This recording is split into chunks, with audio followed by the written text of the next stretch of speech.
Greetings. The difficulty level of this video is easy, and today we're going to look at another example of an expert talking head who comes on various financial news programs and likes to pontificate about how the Federal Reserve has caused a situation that is going to cause inflation any day now, any day now.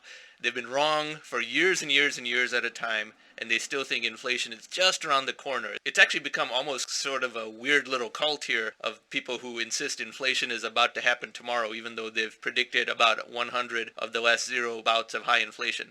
The expert in question over here, Nouriel Roubini, is someone who is always a perma-bear. His nickname is Dr. Doom. He tends to say that things are about to go bad, and therefore 3 years before the financial crisis, he said there will eventually be a recession, He was kind of right about that. The real estate bubble could not sustain a rise in interest rates. It was a pretty easy prediction. I too predicted that on the Futurist even before he did.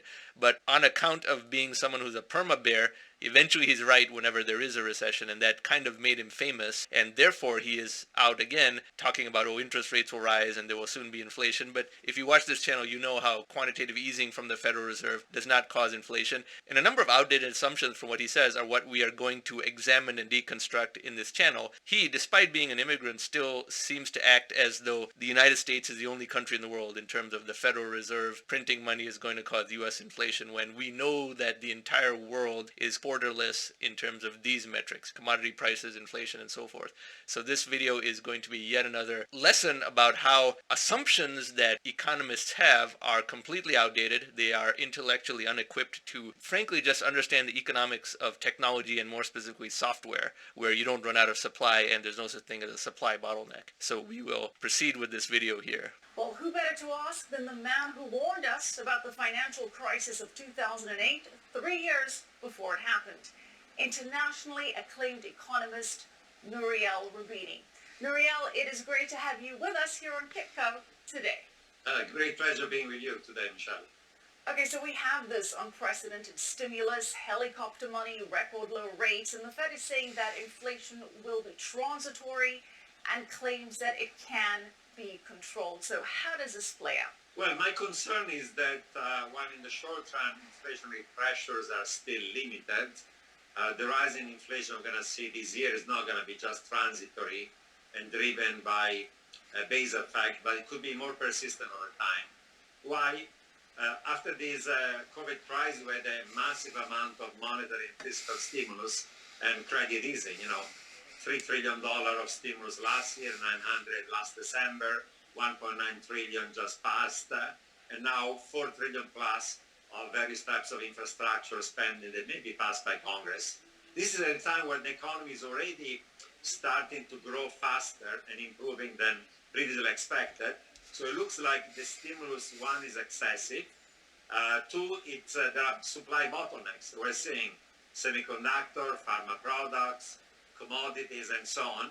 So we are now surging demand because there was a build-up of savings built also by the transfers of the government.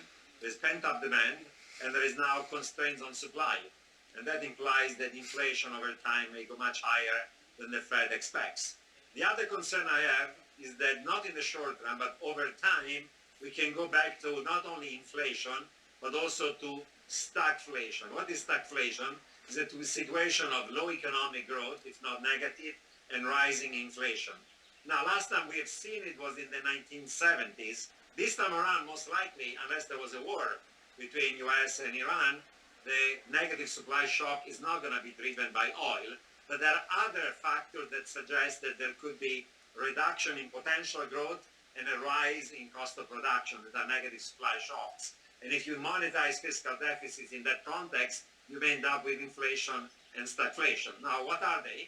We have now deglobalization, fragmentation of the global economy, balkanization of global supply chain, reshoring of foreign direct investment from China to high-cost regions like US and Europe.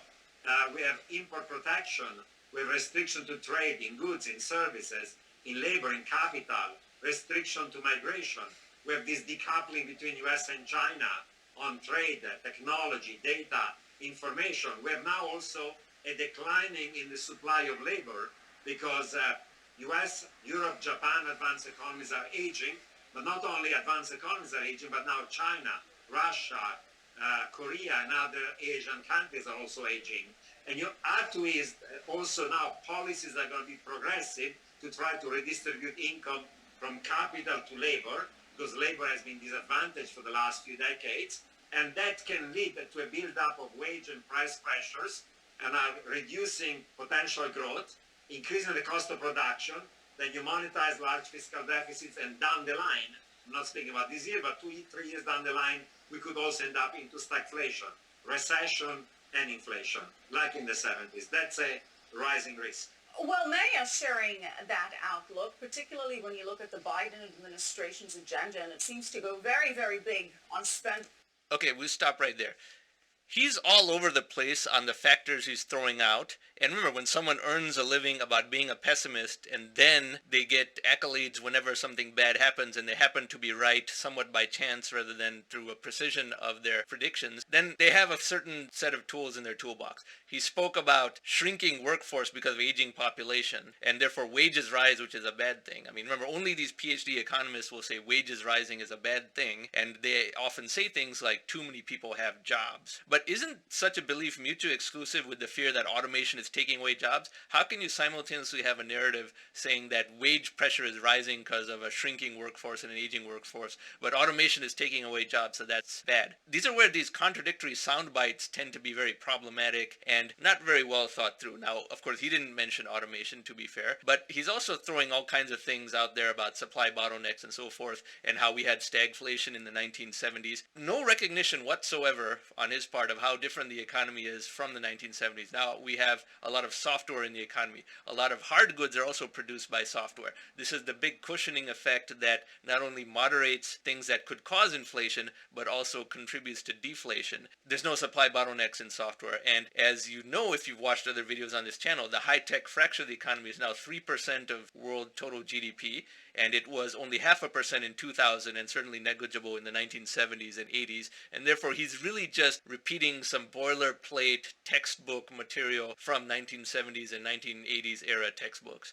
Now, he's right that bad policies can cause inflation, but at the same time, he's taking a very domestic view on that. And the United States is the largest economy in the world, but bad policies cannot cause as much inflation at the global level, and we're still not at a point where this is a meaningful risk. So we continue. I think that's exactly the reality we're facing right now. We're in a situation in which eventually this stimulus might be excessive, eventually inflation may raise too much. At the time where the Fed is telling us, I'm not even thinking about start tapering, and maybe tapering will start only next year, and the Fed forecasts are that the first rate hike away from zero is going to occur only sometime in 2024. That is 3 years from now. So we're going to be with zero rate for another 3 years at the time where the economy by the end of the year might be at full employment. It's clear that the Fed is now locked itself in a corner because they're saying the increasing inflation is temporary. Okay, we'll stop there. Here's the problem with a lot of economists. They are so theoretical that they actually say things that are very, very unsympathetic to the human condition, saying things like full employment, and other economists, not Nouriel Roubini right here, but it's a very common thing among other economists to say too many people have jobs. Why? Because if too many people have jobs, there might someday be some inflation somewhere. No mention of why that is worse than fewer people having jobs. No recognition, even from what Nouriel Roubini has said here, that deflation is in fact a bad thing and could happen. And what's telling is that even the Federal Reserve is slightly more forward-thinking than Nouriel Roubini, because they recognize that interest rates will have to be low for a while. Now, I've very openly said that the Fed's funds rate has to be zero permanently. It was zero since 2009, and they never should have temporarily raised it. I'm going to show you this chart from chapter 4 of my Atom publication. You can see how when the Fed funds rate was zero, it should have stayed zero forever because quantitative easing was already being done. This was the age of money printing, the age of technological deflation. This weird need to increase it, and they have a belief that the normal interest rate should be 3% and unemployment rate should be X because otherwise too many people have jobs and cause inflation. Backfired on them. There was a huge stock market correction and they were forced to lower it down lower and eventually to zero. And they went all the way from 1.75% to zero on March 15th, 2020, which I very prominently called out as the Netscape moment of economics. That was a day from which permanent QE became more normalized, as well as the need for the Fed funds rate to be zero became more normalized. Now, the Federal Reserve doesn't recognize that the Fed funds rate has to be zero forever. Nouriel Roubini is even more resistant to that because his fame was from predicting a real estate crash back before the age of quantitative easing, so he doesn't understand how the economy has changed. But March 15, 2020 was the Netscape moment of economics, and the Fed funds rate will stay at zero forever, which is a very good thing. These PhD economists are still years from figuring out, but Nouriel Roubini is even further away from the Federal Reserve, which is really saying something. Now back to the video. I want the inflation to be above target for a while to make up for inflation being below target. I want the economy to become and the labor market a little bit hot because now I care about inclusive employment, meaning about inequality. All of this means to remain dovish for a long time when maybe the factors that are going to lead to a rise in inflation are not going to be only temporary and transitory base effects, but because of the stimulus, because of the imbalance between demand and supply, they may be more persistent over time. So that's the risk we're facing. Okay, so Nouriel, then the Fed has backed itself into a corner, as you say, it's trapped. What happens? How does this play out then? Well, if in the next few months the increase in inflation were to be truly temporary, then the Fed would be right. That would happen if most of the stimulus is saved rather than spent and used to run down arrears and debt. But if instead there is this huge amount of savings and pent-up demand. So at least he recognized that the Fed seems to think that inflation is temporary because it will only be a recovery back to pre-COVID levels. But now he's talking about sustained demand from too much stimulus and too many people having jobs and how that can cause inflation. Bottlenecks, then the increase in inflation is going to become more persistent. And then the risk is really that the Fed is behind the curve. Because either the Fed at that point keeps on saying things are temporary, inflation starts to rise, inflation expectations start to rise, they control the short end of the yield curve, but then long rates can rise in nominal and real terms. That's one risk. Then inflation gets out of control. Either you're behind the curve, you're going to cause inflation, or if you don't want to be anymore behind the curve, and then you signal are going to tighten, then you could have a bond market and a credit market crash that could really weaken the economy, if not stall it. So damn if you do and damn if you don't. So there you have it. When all somebody knows is that inflation can happen if there's full employment or if too many people have jobs, then there are supply bottlenecks because there's no such thing as software that can never have a supply shortage. And inflation occurs and you've been trained that inflation is always bad and never once even utter the word deflation. And you're effectively just a broken record who got famous once because he was right about 2008, but now is pretty much just a one-trick pony. That's all he can keep doing. And nothing personal about Nouriel Roubini. All PhD economists say the same thing. They all have memorized the same textbooks. They all have the same cognitive blocks. They're intellectually and even holistically unequipped to understand how much the economy has changed through the diffusion of high technology. And they don't see the irony in predicting inflation. Even though quantitative easing has been going on for 11 years already, there's a very distinct gradient of how much quantitative easing can rise in proportion to the extent to which the economy becomes high-tech. And I've presented all those numbers over here, and the matchup is very solid and profound, but